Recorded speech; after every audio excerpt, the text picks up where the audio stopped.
casi todo está hecho expresamente, y entre las cosas que están hechas expresamente está que Santos Zunzunegui de la ponencia marco hoy el cuarto día, no solo porque es la representación dentro de las ponencias marco, a pesar de la mesa más amplia de ayer, es la representación española, sino además porque después del sarao del cine español de ayer, pues viene bien que sea Santos, que ha escrito mucho, bien, pero no siempre a favor del cine español, pues viene bien que sea él que inaugure la jornada.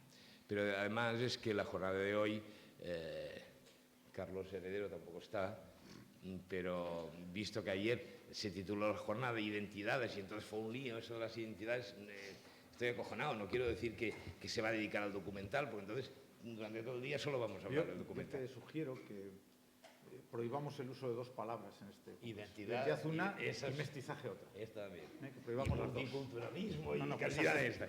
Bien, pero sí es cierto que la jornada de hoy, en principio, digamos, tiene una componente esencial en ese juego entre fronteras o en esa barra, en ese que sería ficción documental, y las comunicaciones de la mesa posterior presidida por Nuria Bou van a ir por ahí, y los duetos de esta tarde, que intuyo que van a ser también con una cierta idea de ring, pues también van a ir por esa zona.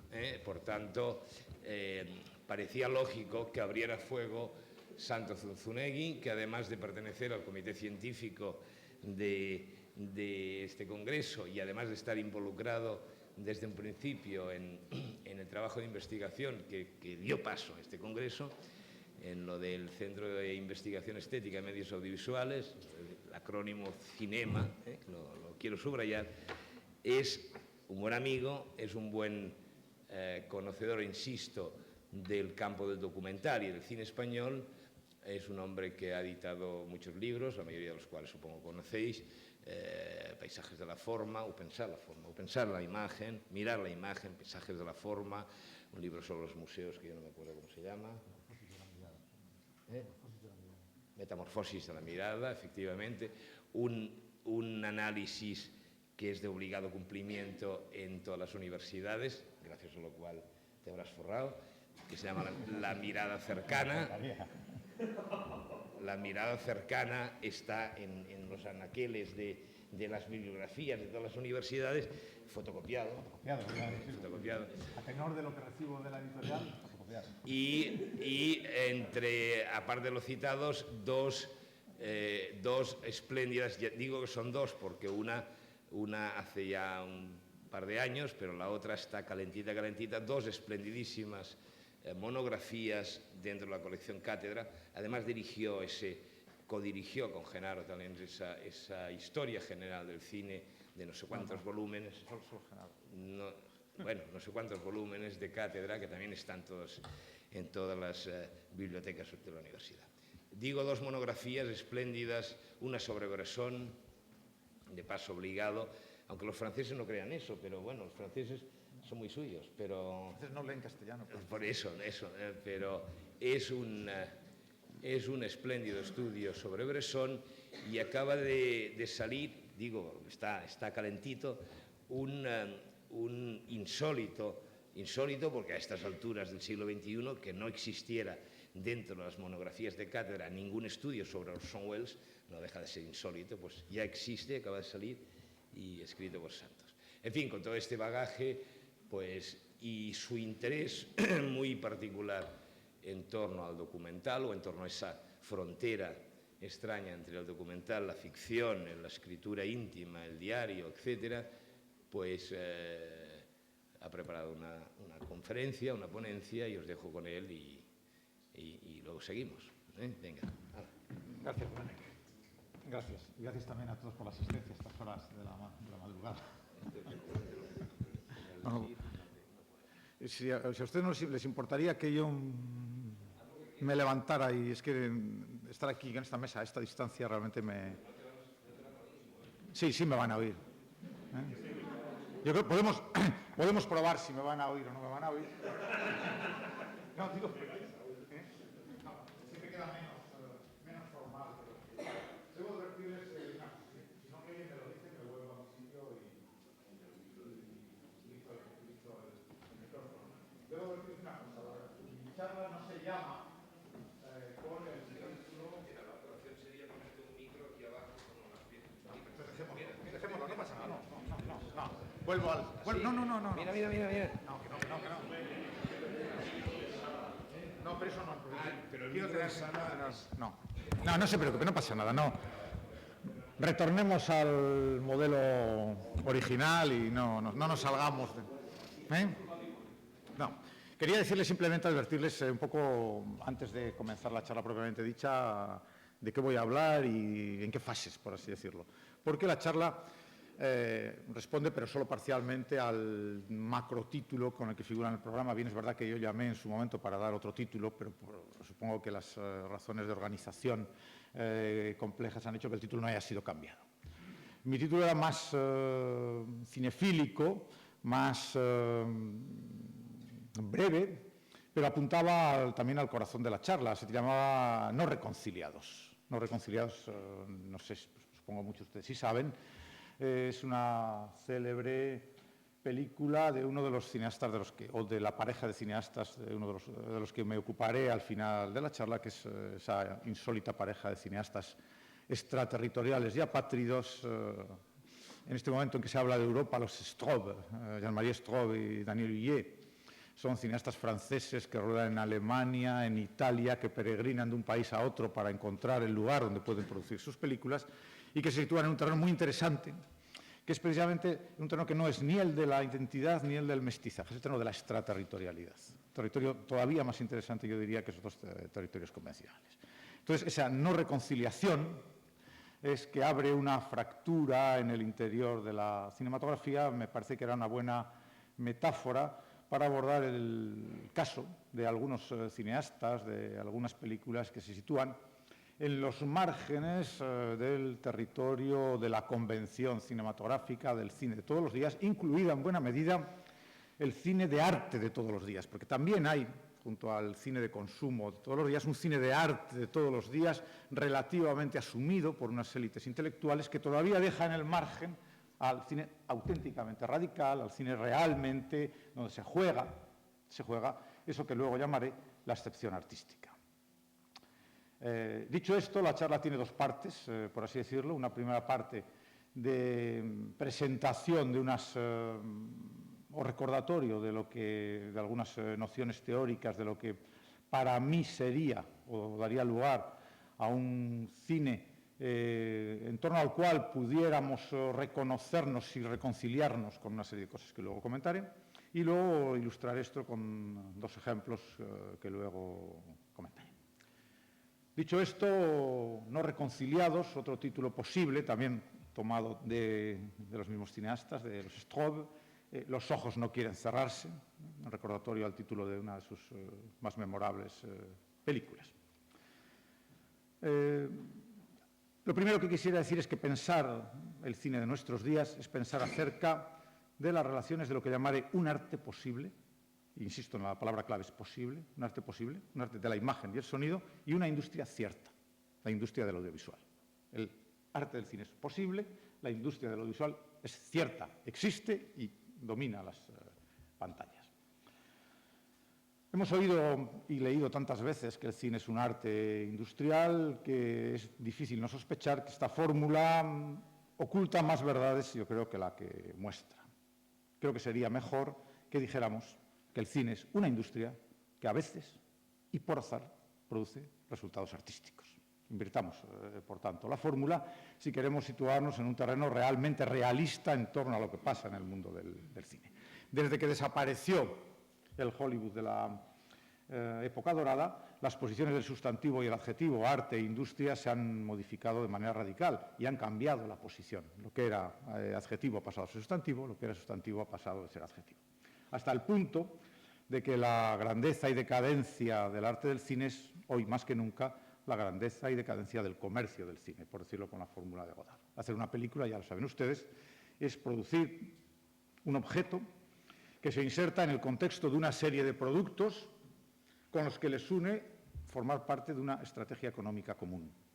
Para el nuevo Hollywood, provenga del otro lado del Atlántico o también de Europa. El nuevo Hollywood, no crean ustedes que es una cosa que únicamente se produce en Estados Unidos. Hay mucho cine europeo tributario de la manera de hacer y ver el mundo norteamericano, para ese cine que domina de manera masiva nuestras pantallas. Una película no es más que un elemento de una cadena multifacética con la que se busca agotar la rentabilidad de una idea, explotándola en todas las variantes de mercados diferenciables potencialmente pensables. Eso es lo que, en la jerga que utilizamos los que nos ocupamos de estas cosas, se conoce con el nombre de la dimensión multimedia de la producción cinematográfica. Bien. En ese terreno, que trastocó de alguna manera los fundamentos del espectáculo cinematográfico, también jugó un rol importante la televisión en su día. Porque la televisión desplegó a lo largo, desde los años 50, en relación al cine, todo un movimiento que ha recompuesto, por así decirlo, el mundo de la imagen, de tal manera que hoy podríamos decir que la figura del cine no se puede entender si no es considerándola sobre lo que llamaríamos el fondo del audiovisual. Y pienso esa relación figura y fondo en términos de eso que sin duda ustedes conocen, que es la Gestalt, esas las formas pregnantes que se destacan sobre un fondo de imágenes indiferenciadas. Digamos que la figura del cine sí tiene intereses en la medida en que consigue crear una forma pregnante sobre ese fondo indiferenciado que forman la imagen del audiovisual. Como ustedes saben, esa confluencia o esa presencia de la televisión y del cine se describió con unos términos que se los recuerdo que sin duda conocen. En primer lugar, la noción de desplazamiento. La televisión sustituía al cine o ha sustituido al cine en el puesto de mando de la conformación del imaginario colectivo. Ya no es el cine el lugar sustancial donde hoy en día se juega la constitución probablemente del imaginario colectivo, o al menos si lo es, no lo es en la manera en que lo ha sido durante los primeros 60, 70 años de la historia del cine. En segundo lugar, de simplificación del potencial artístico, que es la televisión sin una máquina de banalizar los hallazgos cinematográficos. En tercer lugar, de modificación sociológica, las pautas del consumo simbólico, ya lo saben ustedes, esa sala oscura que daba lugar a un espectáculo colectivo, aunque privado, es sustituido por esa atención difusa de la sala de estar, de la habitación, que cambia radicalmente la relación con el espectador. Es verdad que también se ha dicho que la televisión puede ser la tabla de salvación del cine, en buena medida, en la medida en que las rejillas de programación necesitan cada vez más, no solo del patrimonio audiovisual acumulado a lo largo de los tiempos, sino de nuevas películas que pasarán por ahí llenando sus pantallas. Conviene no perder de vista, de todas formas, que el paso de una película por televisión es siempre, como decía Godard, en televisión no vemos películas, vemos reproducciones de películas, lo cual conviene no perderlo de vista. Es verdad que nunca se ha visto tanto cine, o si quieren ustedes, nunca se ha mirado tanto cine, no es seguro que se haya visto, se miran muchas cosas, pero vemos menos de las que parece. Pero esas imágenes cinematográficas son utilizadas en muchos casos en la televisión como un puro stock de imágenes valorizable que pueden ser colocadas y utilizadas en tanto que valor de cambio.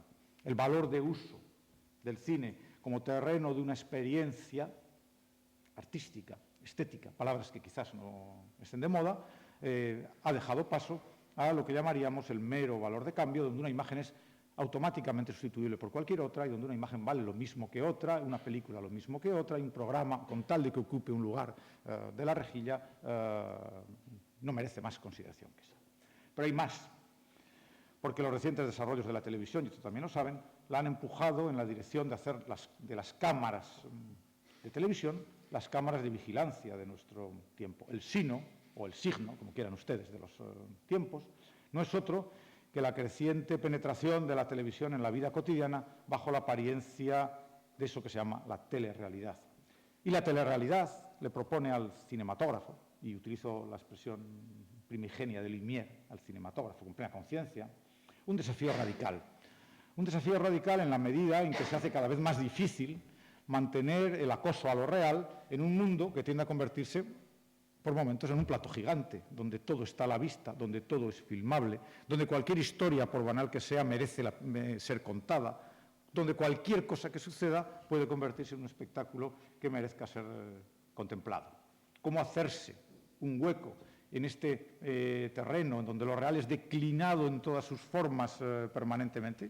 ¿Dónde encontrar un hueco para una experiencia cinematográfica en este mundo del audiovisual? Es una pregunta que yo creo se hacen los artistas más conscientes.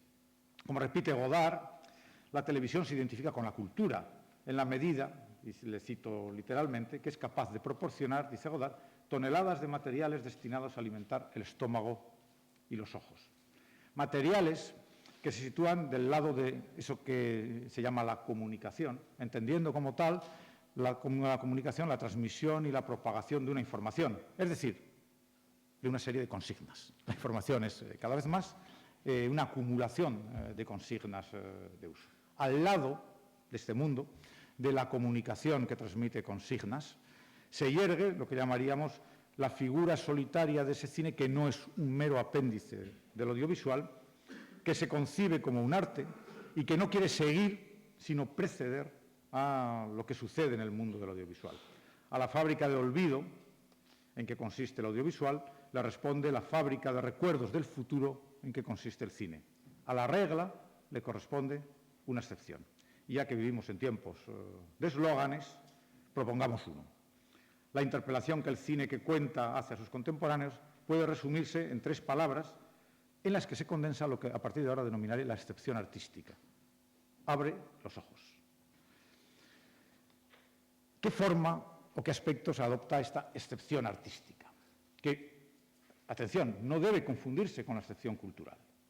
En otras palabras, ¿cómo podríamos distinguir en el mare magnum de imágenes que nos asaltan de manera continua aquellas que se ubican del lado del arte, del lado de un cine que tenga como finalidad hacer ver aquello que no se quiere que sea visto? Digamos que si hay una tarea para el cine de nuestros días es hacer ver aquello que no se quiere que sea visto. De un cine que no solo filme el presente, sino que filme en presente. Hay muchas películas que filman en presente, pero lo filman en pasado. La gran mayoría de las películas. De un cine que no impida nuestro acceso a la realidad haciendo de pantalla ante ella, sino haga posible la visión, abriendo nuevos espacios de observación, desgarrando el muro de las imágenes repetitivas, insolidarias, convirtiéndose en un acto de resistencia contra el reinado de la banalidad. Se trataría de un cine capaz de explorar ese espacio que Paul Klee acotó con su famoso y siempre mal citado: el arte no reproduce lo visible, más bien lo hace visible. Fíjense que esta cita se le suele quitar el lo. Se suele decir: el arte no reproduce lo visible, más bien hace visible. La cita literal de Klee, la traducción exacta es lo hace visible. No se trata, por tanto, de ninguna reivindicación de una invisibilidad etérea, de un alma que fuera convocada en las imágenes, sino de hacer visible eso que otras imágenes hacen invisible, que tapan, ¿no? Ahí es donde está la tarea real del artista. Para adentrarnos en este terreno, nada mejor que tomar prestadas a Jean-Luc Godard algunas de las ideas que expuso en el largo diálogo que mantuvo con Joseph Issapur a propósito de sus histoires du cinéma. Y en esa larga entrevista, de manera dispersa, yo los he tomado de lugares distintos y los he recolocado en el orden que a mí me interesaba, Godard ponía sobre la mesa 3 elementos o 3 ideas que me parece que pueden resumir qué sería o qué podría ser un cine no reconciliado, un cine consciente, consciente de su tarea de excepcionalidad, de su tarea de combate contra la banalidad, de su tarea de hacer ver aquello que no se quiere que sea visto. En primer lugar, decía Godard, hacer una película es superponer, decía Godard, 3 operaciones: pensar, rodar y montar. Y me dirán ustedes, pues ya lo sabíamos, qué obviedad. Sí, es una obviedad, es un truismo, pero también me reconocerán ustedes que la mayoría del cine contemporáneo, la primera de esas operaciones, pensar, que precede a rodar y montar, suele estar radicalmente ausente. Y todavía lo interesante no está en pensar, rodar y montar, sino en la idea de superponer. Porque Pensar no es algo que se hace antes de rodar y antes de montar. Pensar es algo que hay que hacer mientras se rueda y mientras se monta. Y cuando se monta se piensa, y cuando se rueda se monta, y cuando se monta se rueda, y cuando se piensa se monta y se rueda. Lo interesante de la idea de Godard es esa inserción muy evidente, si alguno ha visto su Histoire du Cinéma, en donde las tres operaciones, la operación de pensar, de rodar y montar, se reciclan entre sí, y donde la materialidad del montaje es una forma de pensamiento, y donde el rodaje es también una forma de pensamiento, y donde el pensamiento está siempre, por así decirlo, en el puesto de mando, o como dice un autor que hoy en día no está de moda, pero que algunos todavía por edad, al que todavía tenemos un cierto respeto, la determinación en última instancia está en el terreno del pensamiento. Para dar lugar a eso que Godard enuncia en el famoso final del episodio 3A de Histoire du Cinéma, cuando dice que hacer una película tiene que ver con crear un pensamiento que forme una forma que piense. Pocas veces, yo creo, se ha expresado con tal claridad, claridad para algunos cegadora, probablemente excesiva, la idea de qué es realmente hacer una película. Recordar, ¿qué es lo que nos está recordando Godard? Pues Godard nos está recordando que una película no es más que una combinación de bloques, de espacio-tiempo, que deben ser sometidos a un proceso de formalización capaces de conferirle sentido. Bloques de espacio-tiempo que se organizan en torno a las combinaciones de lo que él mismo llamaba la banda de los cuatro: ruidos, música, diálogos e imagen propiamente dicha. O lo que el maestro Manuel de Oliveira, decano en este momento probablemente de los cineastas europeos, decía: los cuatro pilares que sustentan las columnas de un templo griego en el edificio del cine al que dan unidad y significado. El cine, por tanto, concebido como un arte de la materia. Primera idea. Segunda idea. Dice Godard, existen unos cineastas, obviamente él forma parte de esos cineastas, y los dos de los que me voy a ocupar después claramente también, que cumplen con su deber. Dice, ¿y cómo cumplen su deber los cineastas de hoy? Esos cineastas que cumplen con su deber. ¿Quiénes son los cineastas que cumplen con su deber? Los cineastas que cumplen con su deber son los que rinden homenaje a la imagen y al sonido anteriores a ellos. De esta manera, todo autor elige sus ancestros cinematográficos, sitúa sus puntos de referencia, piensa su cine en relación con el devenir de la historia del arte que practica y plantea en sus películas el problema central de la filiación. Todo gran cineasta es, tomemos prestada la expresión a Serge Daney, un cinéfile. Contra la amnesia interesada de los que piensan que la historia del cine es un mero almacén del pasado, donde duermen esperando que alguien les despierte las imágenes del patrimonio cinematográfico, están los cineastas que saben que cualquier película se imbrica necesariamente en una tradición con la que mantiene complejas relaciones.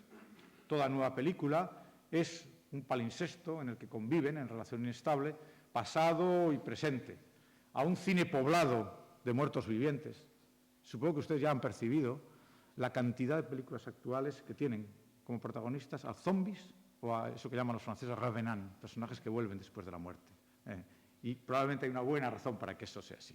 A un cine poblado de muertos vivientes, el zombie es probablemente la figura emblemática del cine contemporáneo. La gran mayoría de las películas que vemos son películas muertas vivientes, son películas zombies que declinan algo que ya terminó definitivamente y que solo la insensata repetición, digamos, de las grandes multinacionales mantiene.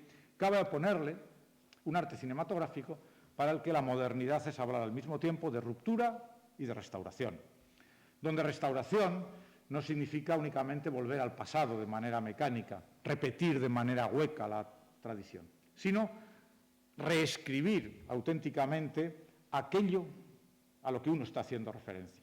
Menos, por tanto, un trabajo de duelo que un trabajo de elaboración. Hacer cine en tiempos de penuria es, en el fondo, reconocer que el pasado está vivo, elegir los ancestros e inscribirse de forma decidida en una tradición, elegir los padres artísticos.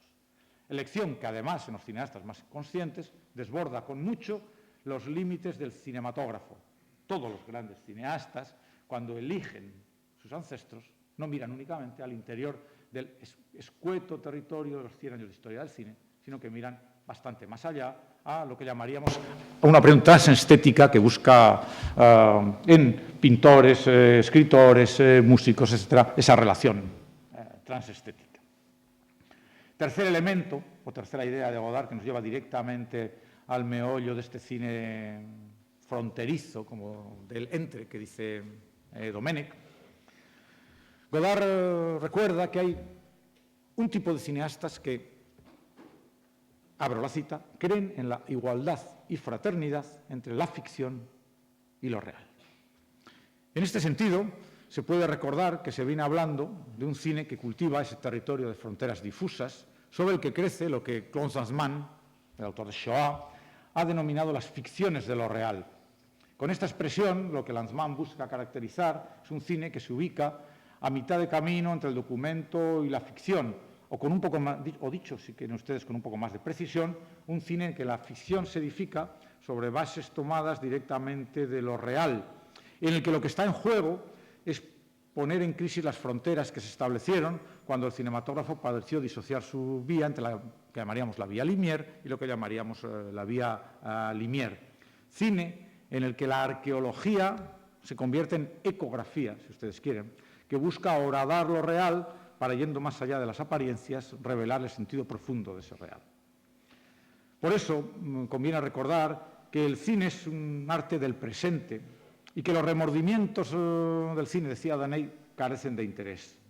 Frente al retorno obstinado, continuaba Daney, de las imágenes sin imaginación, ejemplificadas en el documento bruto, en el documental televisivo, hay que levantar la afirmación de que ninguna bella imagen, por muy bella que sea, puede sustituir a la emoción ante el temor y el temblor ante las cosas filmadas.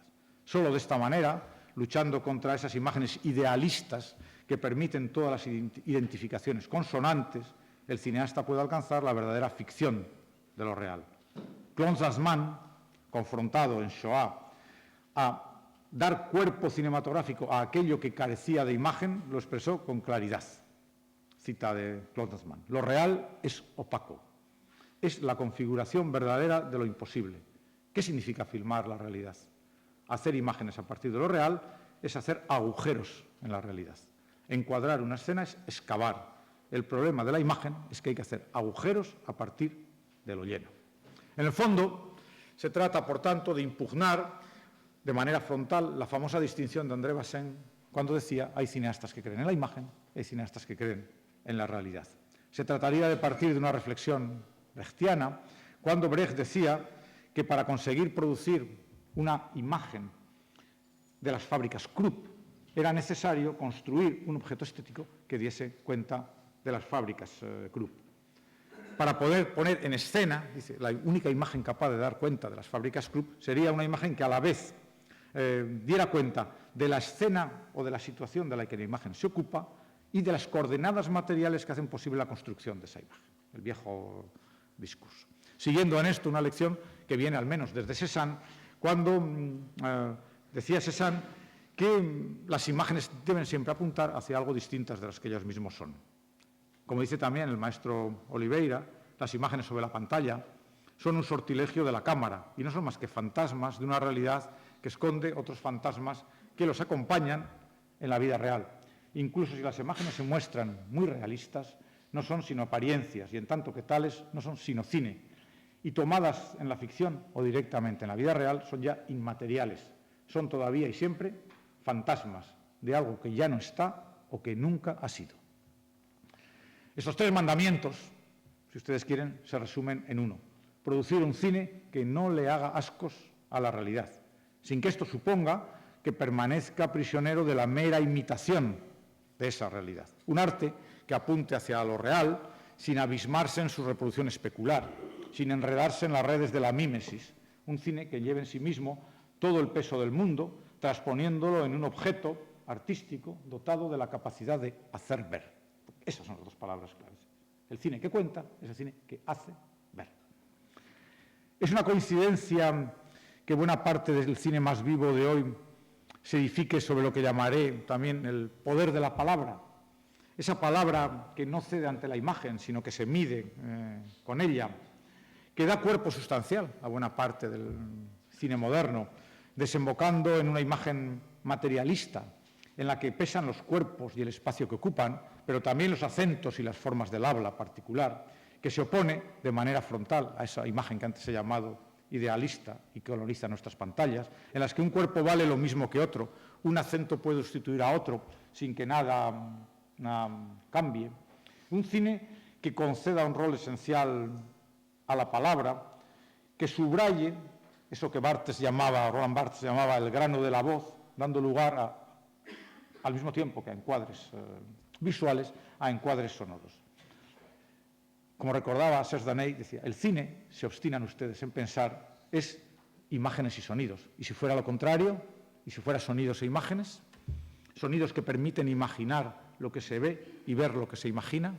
Bueno, buena parte del cine que cuenta sale precisamente de esta reflexión, de la reflexión que quizás el cine sea sonido e imágenes y no imágenes y sonidos. Quizás ustedes hayan visto una película esencial en este terreno. En el año 2003, iba a decir la última, pero ya no es la última, seguro que ha hecho ya 2 o 3, un filme falado de Manuel de Oliveira. Película extraordinariamente interesante en el contexto de esta Europa que se descompone delante de nuestros ojos. Un filme falado es un film que pone en escena precisamente la Babel de las lenguas europeas, que se frotan, se confrontan entre ellas, a condición de que un capitán norteamericano haga de mediador en la mesa en las que se sientan las distintas lenguas. Y un barco que acaba dinamitado en las orillas de la civilización azteca, musulmana. Sin duda, el discurso de Oliveira es un discurso poco correcto políticamente, pero es un discurso que pone el dedo en algunas de las llagas que estos días han sangrado en Holanda y que están sangrando también en Francia. Pero si quieren ustedes, esto es algo que está también en la obra de los cineastas que me ocuparán en el segundo ejemplo. En alguien como los Straub, Jean-Marie Straub y Daniel Hillier, para los que aquello de lo que se habla es aquello que está debajo de lo que la imagen nos da a ver. Y que se plantean la pregunta de cómo dar, qué estatuto dar a la palabra filmada, cómo hacer o construir unas imágenes y unos sonidos que estén a la vez no reconciliados entre sí, no reconciliados con ese real a lo que interrogan y que sean, en palabras que Gilles Deleuze toma prestadas de André Malraux, un acto de resistencia que resista a la muerte. Actitudes que permitan a los cineastas más conscientes evitar los 2 grandes escollos que están siempre amenazando la construcción de la obra de arte cinematográfica. La primera es convertirse en una caricatura del lenguaje sin alcanzar la significación. La segunda es que el erotizarse en un lenguaje sin mirar al lenguaje artístico, con lo que la obra, por una parte, se garantizaría el acceso a la significación, pero sería incapaz de proveer la emoción estética propiamente dicha. Para decirlo con palabras de Daniel Hillier, una película está hecha de sentimientos. Si no es la materialización de sensaciones encontradas, esta materialización de sensaciones encontradas es una idea de Cézanne, no existe. La diferencia verdadera que califica el trabajo artístico con respecto a los demás está en encontrar el equilibrio entre forma y pensamiento, llegando gradualmente al punto, con mucha paciencia, en que ninguno de los 2 términos preceda al otro. A partir de aquí, cualquiera de ustedes puede levantar el inventario más o menos completo, más o menos interesado, de algunos de los cineastas que en el momento actual se mueven bajo estas coordenadas, que se niegan a reconciliarse con el cine dominante, que resisten el peso concreto y creciente de lo obvio, que huyen como de la peste de lo que Jean-Marie Straub denominó la pornografía de la espectacularización de la realidad. Citaré únicamente algunos, los que me interesan, y me olvidaré de muchos, algunos de los cuales me interesan y otros me olvido con plena conciencia.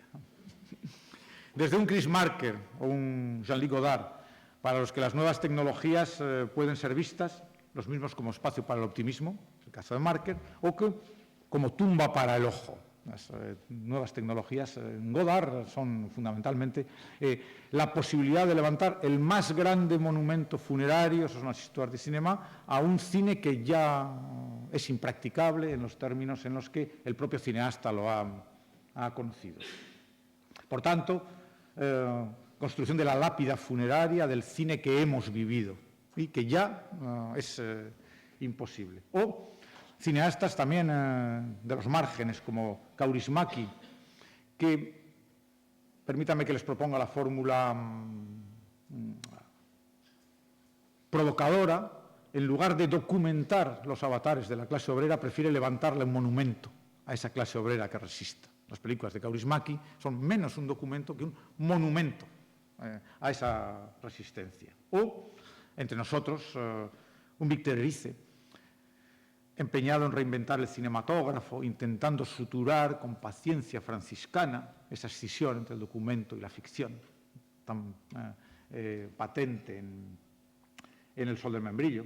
O esos cineastas como Jean-Marie Straub y Daniel Hillier, que buscan producir a toda costa una imagen materialista, no consonante, una imagen de resistencia, una imagen ante la que los ojos no puedan cerrarse. Hasta aquí las reflexiones generales. Ahora los dos ejemplos. Un ejemplo de la década de los 90, un ejemplo de la década actual. Primer ejemplo, década de los 90. Cuando hace pocos años la Cinemateca de Ontario hizo una gran consulta entre cinematecas, museos de cine, críticos en torno a las películas que habían marcado la década de los 90, nadie se sorprendió al repasar esa lista que en la selección mundial, por así decirlo, figuraran cineastas tan notables como Abbas Kiarostami, Kaurismäki, Ou Xiaosiem, Atone Goyan. Bien, sin duda, todos ellos punta de lanza de ese cine de nuestros días, auténticamente consciente de sus deberes, tanto hacia su propia historia como sus deberes en relación a la realidad en la que se insertan. Lo significativo, lo especial, eso que debemos recordar es que la película más votada para encabezar esta lista fue, en perfecta lógica con el resto de las opciones, El sol del membrillo, de Víctor Erice. Película situada, por así decirlo, en la cabecera de las películas que han contado en la década de los 90. Y es justo que así sea, porque la película de Víctor Erice, que es el primer ejemplo que quería traer a ustedes, es tanto un punto de llegada como un punto de partida. En el fondo, el trabajo de Erice, situado con plena conciencia en ese terreno poroso, inestable, que forma esa frontera difusa entre el documental y la ficción, respondía de una manera radical y con una extraordinaria pureza de líneas a la pregunta esencial que solo se hacen los cineastas que realmente cuentan, que es ¿qué es hacer cine ahora? ¿Qué es hacer cine ahora? Y a la que de una u otra manera hay que responder. Y lo hacía mediante una fórmula que tomo prestada de Peter Handke, dotándose de nuevos ancestros.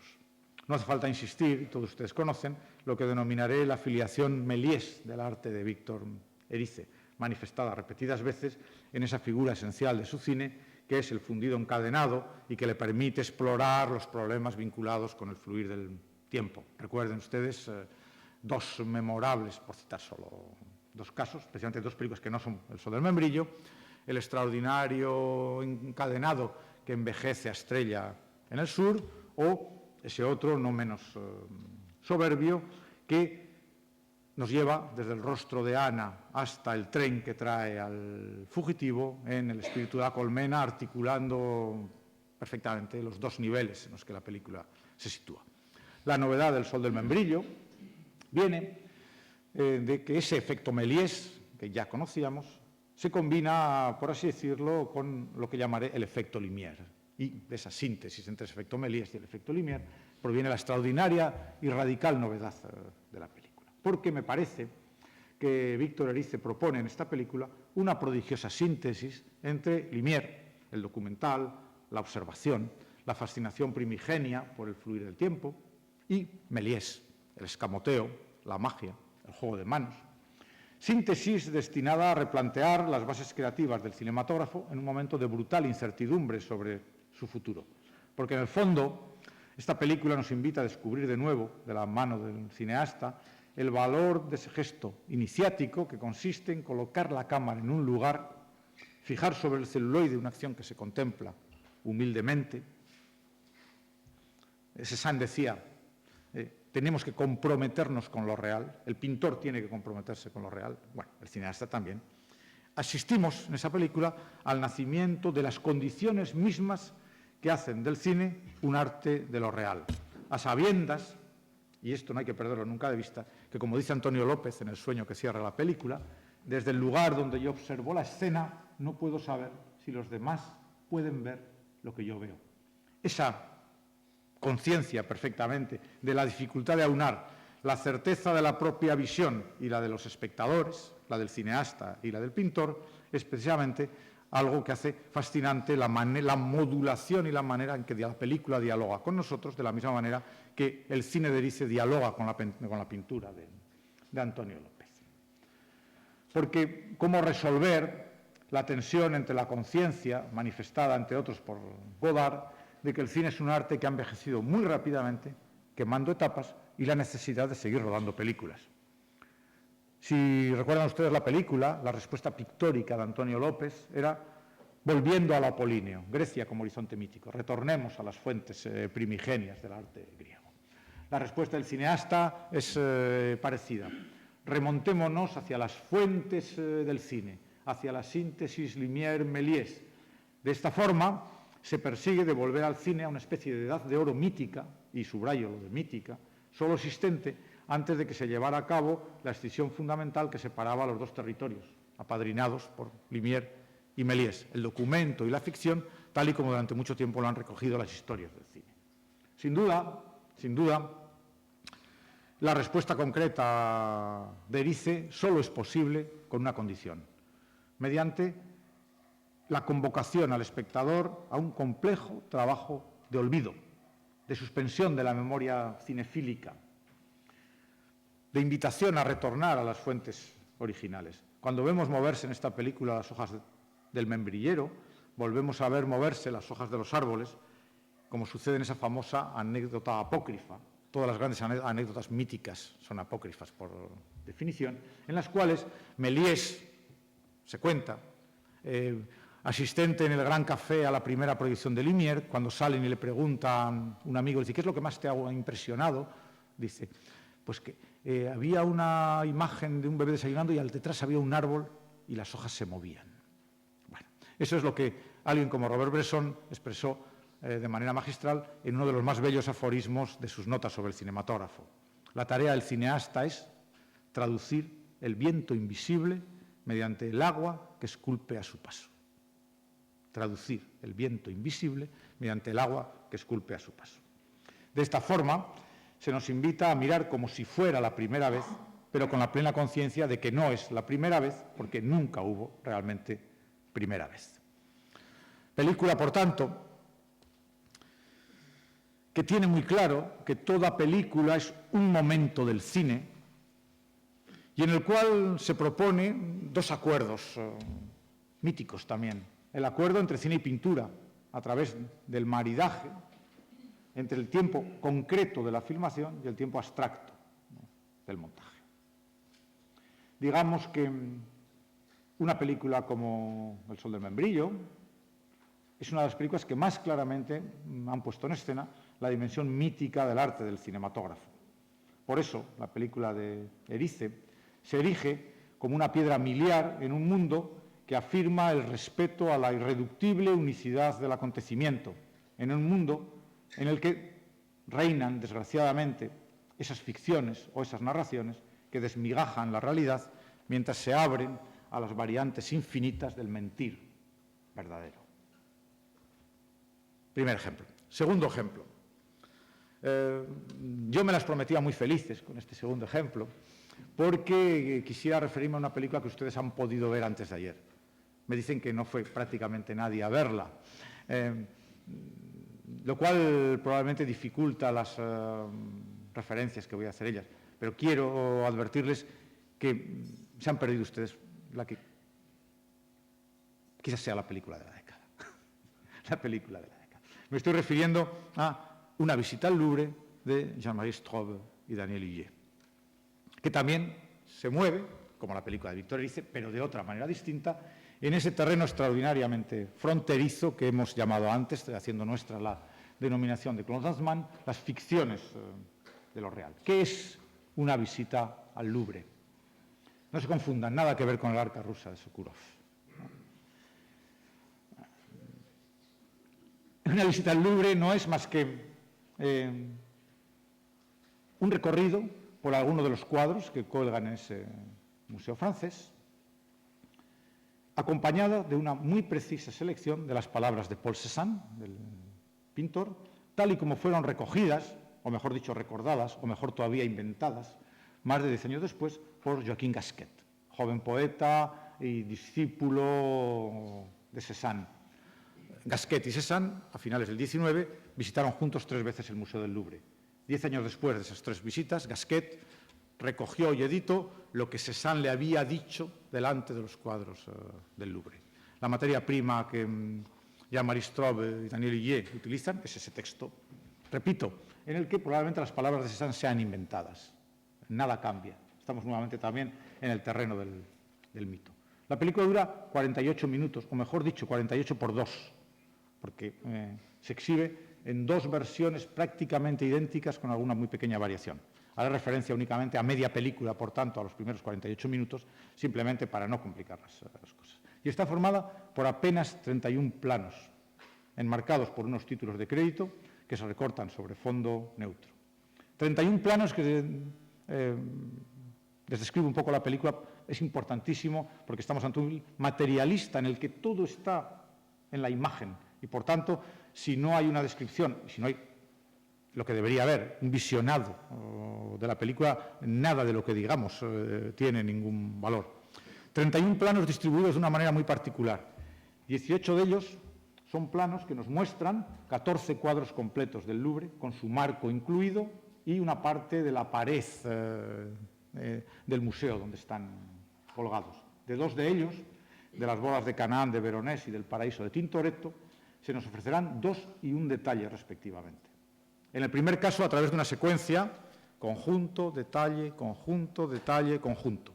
En el otro, una vista de conjunto y un detalle, sin retornar al conjunto. De otras 2 pinturas, Las mujeres de Argel y La entrada de los cruzados en Constantinopla de Delacroix, esta última también trabajada por Godard en Pasión, se muestran 2 veces en una secuencia simétrica que las hace ver primero sucesivamente, intercala entre ellas la imagen de la balsa de la Medusa de Géricault y retorna otra vez a los 2 cuadros en orden inverso. Toda la serie de cuadros viene precedida por 2 planos filmados en contrapicado y con encuadres opuestos entre sí 45 grados que muestran la única estatua incluida en la película, la Victoria de Samotracia, tal y como se encuentra situada en la escalera de acceso a las salas del museo. Además de esto, 5 planos más, 5 bloques de negro, 5 no imágenes, todas ellas situadas en la primera parte de la película y que sostienen las denegaciones a las que se entrega el texto de Cézanne. A mí no me gustan los primitivos, enuncia la voz de Cézanne, mientras la pantalla permanece en negro. David ha matado la pintura, pantalla negra también. Y sirve también el negro para articular el cambio de punto de vista sobre la Victoria de Samotracia filmada en esos 2 ángulos. Además de esa extraordinaria y sencillísima idea de los cuadros filmados tal cual, con su marco y la pared en la que están, 3 planos exentos. Exentos en el término que se usa cuando se habla de escultura, exenta. Un plano que abre la película, filmado desde el puente del Carrousel en París, una panorámica de derecha a izquierda que recubre toda la fachada del Louvre mientras pasan los coches, los peatones por el puente y que acaba centrándose sobre los arcos que dan acceso a la entrada del museo. Inmediatamente después de la presentación del paraíso, conjunto y detalle, un plano filmado desde una ventana del museo que nos da a ver los plátanos que bordean el Sena y el río al fondo. Al final de la película, siguiendo a la gran declaración de Cézanne, si estos cuadros no van a ser vistos por la gente como deben ser vistos, que se dé fuego al Louvre, oímos a la voz de Cézanne. Inmediatamente, una panorámica de 380 grados en mitad de un bosquecillo, en la que únicamente oímos el ruido del agua que fluye y del viento que mueve las hojas. Haciendo eso, que decía Cézanne, le gustaría hacer a él, como hacía Poussin, poner razón en la hierba y sollozos en el cielo. ¿Qué sonido lleva esta película? Toda la película, desde el negro que sigue a la panorámica de apertura hasta el largo encuadre que nos da a ver el entierro de Ornans de Courbet y que constituye el anteúltimo plano de la película. Todos los 31 planos están habitados por la voz de Cézanne, acompañado por 3 brevísimas intervenciones de Casquet, 3 breves intervenciones.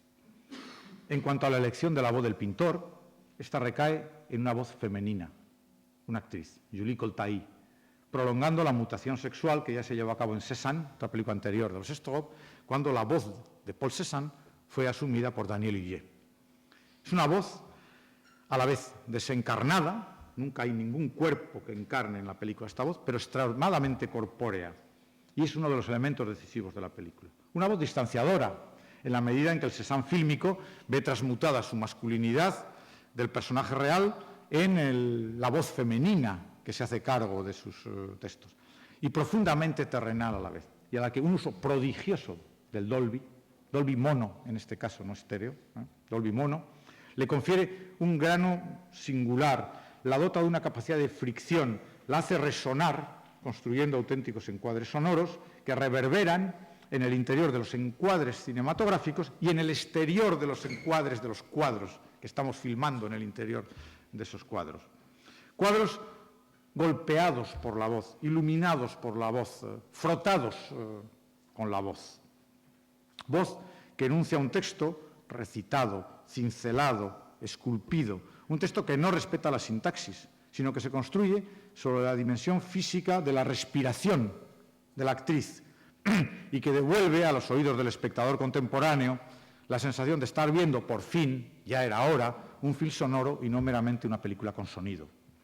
La voz de una visita al Louvre no se limita a escandir, pero ¿de qué manera? Además, sino que pone en escena no solo los pulmones, que como decía Roland Barthes son un órgano estúpido, sino que trae consigo todo el peso de la lengua, los dientes, la garganta, la glotis, el diafragma, la nariz, del cuerpo que está haciéndose cargo de ese texto.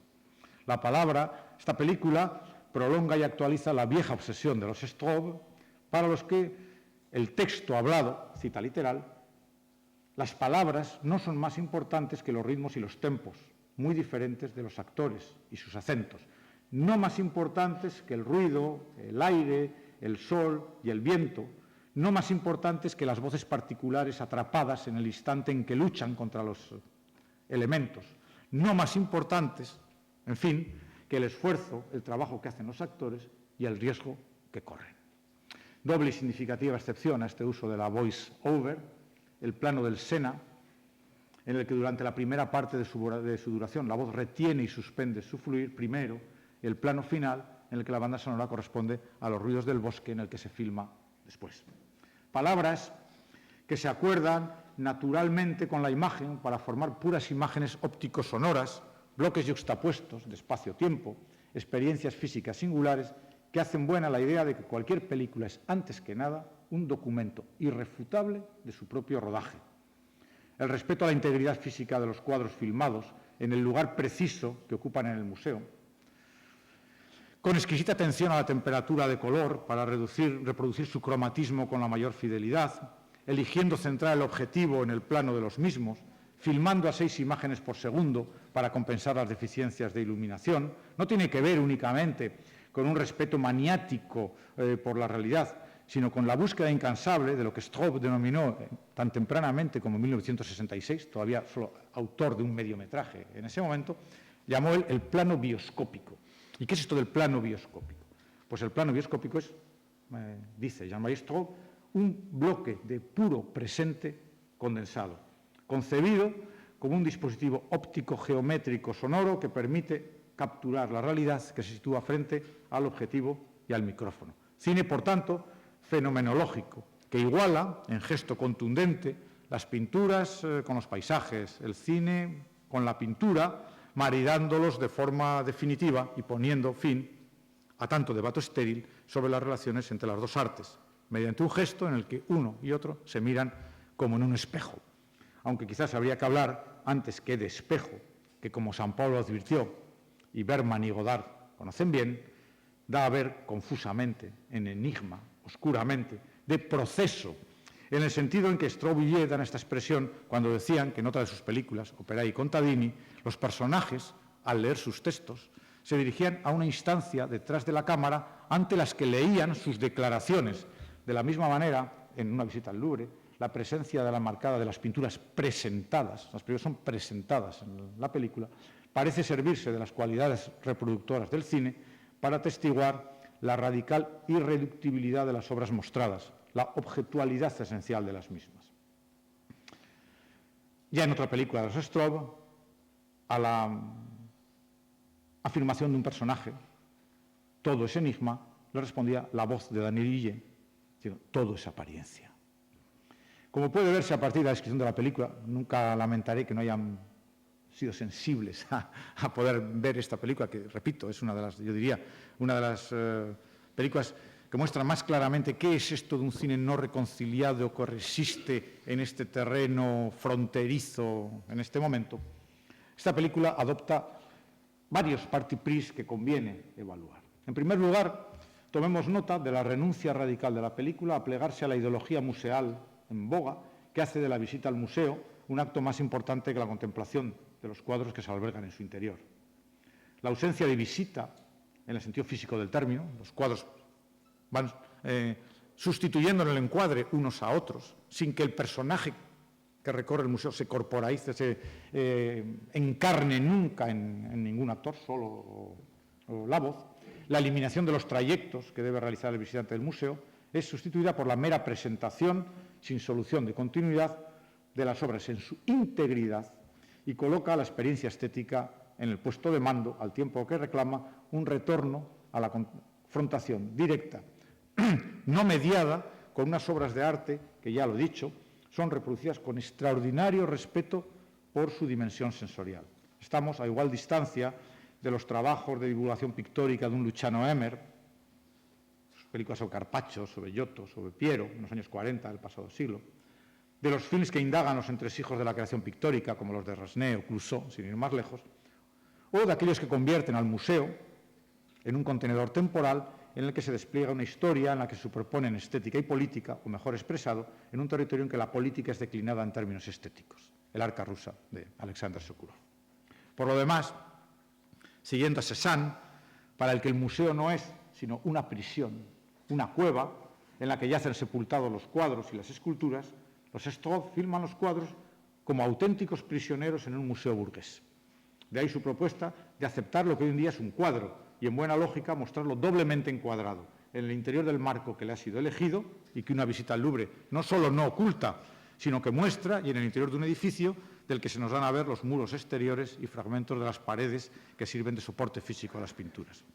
Desde ese punto de vista, el primer encuadre del filme y el último forman un marco para la visita que se sitúa en el interior de otro marco, el ofrecido por los títulos de crédito. Este marco, entre esa panorámica sobre el Louvre o ese plano filmado, esa panorámica de 360 grados filmado en ese pequeño riachuelo, nos conducen o nos dan o nos colocan delante de una transformación narrativa, la que nos conduce desde un paisaje urbano a otro rural, de las paredes de la prisión hasta la naturaleza liberadora. No en vano, este plano sigue al grito de Cézanne, que se pegue fuego al Louvre enseguida. Si el sueño de Cézanne era rehacer Poussin a partir de la naturaleza, refaire Poussin sur nature, que decía, el de los Straub parece ser rehacer Cézanne con el cine, buscando sus ancestros, volvemos a la idea anterior, fuera del reducido campo de la historia del cine, expandiendo el horizonte de referencia más allá de los límites que le suele asignar al cinematógrafo la cinefilia convencional. Tampoco debe echarse, pero no me detendré en esto si no han visto la película, el trabajo de cada encuadre preciso en relación con cada cuadro.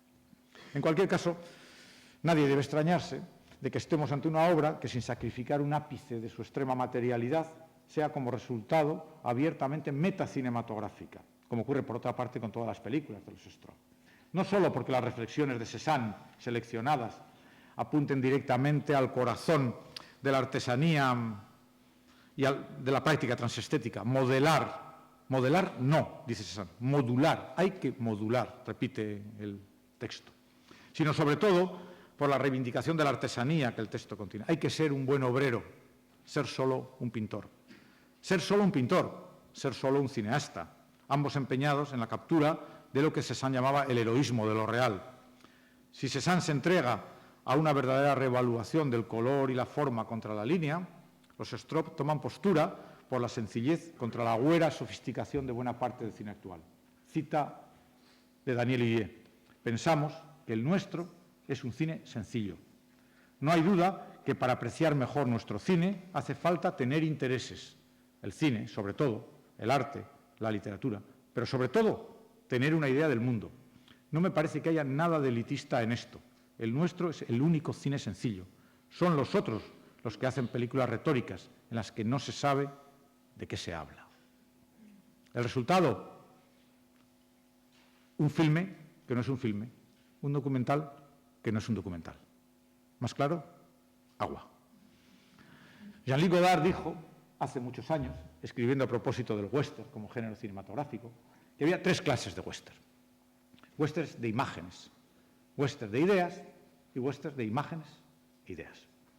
Si es pertinente trasplantar esta clasificación al conjunto del cinematógrafo, no es difícil sostener que tanto El sol del membrillo como Una visita al Louvre entrarían de lleno en la tercera categoría, la que agrupa las películas que afirman sus imágenes como vehículos de ideas sin perder por ello nunca su dimensión fundamental de imágenes.